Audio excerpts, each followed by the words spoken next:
ជាបឋមសូមនមស្ការចំពោះប្រធារាធិរៈគ្រប់ព្រះអង្គក៏ដូចជាព្រះសង្ឃទាំងពីរគណៈគឺថ្ងៃនេះមកពិតជាមានសេចក្តីរីករាយសោមនស្សមែនទែនដែលបានមកទស្សនានៅផ្ទាំងគំនូរសិល្បៈដ៏អស្ចារ្យតែក៏ជាផ្ទាំងគំនូរដែលប្រកបដោយអត្ថន័យនៃការទប់សោករបស់ខ្មែរដែលជាការឈ្លានពានរបស់បច្ចាមិត្តគឺសៀមក្នុងនាមអាត្មាជាប្រសង់ខ្មែរមួយរូបពេលដែលឃើញគំនូរនេះហើយមានអារម្មណ៍រន្ធត់ក៏ដូចជាសោកស្ដាយជាពុនពេកដែលខ្មែរយើងជាប្រទេសតូចហើយត្រូវមានការឈ្លានពានទន្ទ្រានរហូតដល់មានការសម្លាប់ព្រមទាំងជំលៀសនៅប្រជាពលរដ្ឋឲ្យចាកចេញអំពីគេហដ្ឋានគឺមានតែសេចក្តីទុក្ខសោកតែមួយគត់ការបើសិនជាកិច្ចក្នុងពុទ្ធសាសនាគឺព្រះអង្គត្រាស់សម្ដែងអំពីណដ្ឋិសន្តិបរាំងសុខੰពុំមានសេចក្តីសុខដតីក្រៅអំពីសេចក្តីស្ងប់បើសិនជាប្រទេសដតីចេះស្ងប់ប្រទេសដតីចេះល្មមប្រទេសយើងក៏ចេះល្មមគឺប្រកាសណាស់ថាប្រទេសនីមួយមិនត្រូវបានឆ្លុះគ្នាទេសូម្បីតែសង្គមគ្រួសារបើមានធម៌ចេះល្មមគ្រប់គ្រាន់គឺប្រទេសមិនឈ្លានពានទេតែដោយសារតែក្នុងស្ថិតក្នុងកលៈទេសៈបែបនេះគឺពេលនេះគឺដូចជាប្រទេសបច្ចាមិត្តគឺមាននាមតែជាអ្នកកាន់ពុទ្ធសាសនាតែអត់បានយកការគោរពបដិបត្តិចំពោះសាសនាហ្នឹងជាអាវាតរបស់ព្រះសម្មាសម្ពុទ្ធហ្នឹងទៅទូលមានព្រានបដៅអប់រំប្រជាពលរដ្ឋរបស់ខ្លួនទើបឲ្យមានសង្គ្រាមនឹងកើតឡើងបើតាមបតីរបស់អាត្មាភាពគឺគ្រាន់តែសំណោះអាណិតរាប់ប្រសងគឺមានន័យថាពុទ្ធសាសនានៅ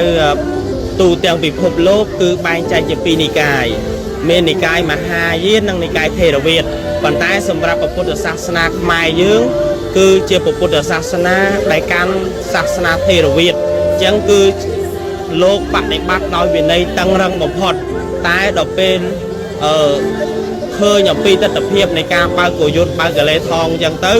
គឺបរិស័ទខ្លះក៏គាត់មានការនិន្ទាបរិស័ទខ្លះក៏គាត់មានការអនុគ្រោះគាត់អាណិតថាលោក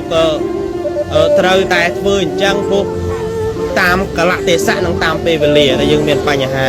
ប៉ុន្តែអាត្មាភាពគាត់តែចង់ចម្រើនពរក៏ដូចជាសំណុំពរញាតិញោមថានៅក្នុងកលៈទេសៈបែបនេះគឺញោមសូមគុំរិះគន់សូមគុំរិះគន់ព្រះសង្ឃព្រោះកលៈទេសៈនេះគឺ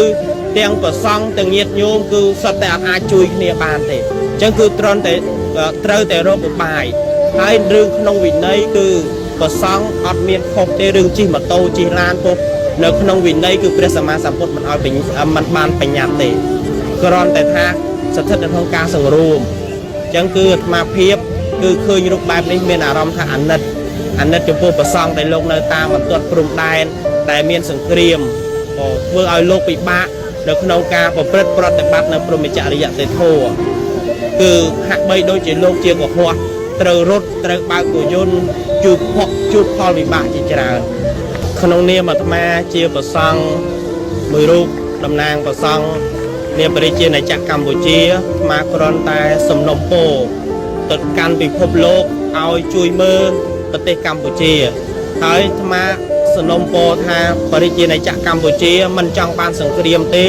គឺចង់បានតែសុខសន្តិភាពអញ្ចឹងគឺសូមឲ្យប្រទេសសៀម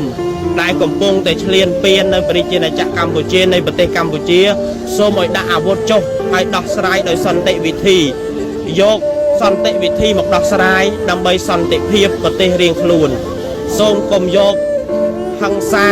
សូមកុំយកការបាញ់ការវាយការប្រហារដោយពេលនេះទេព្រោះ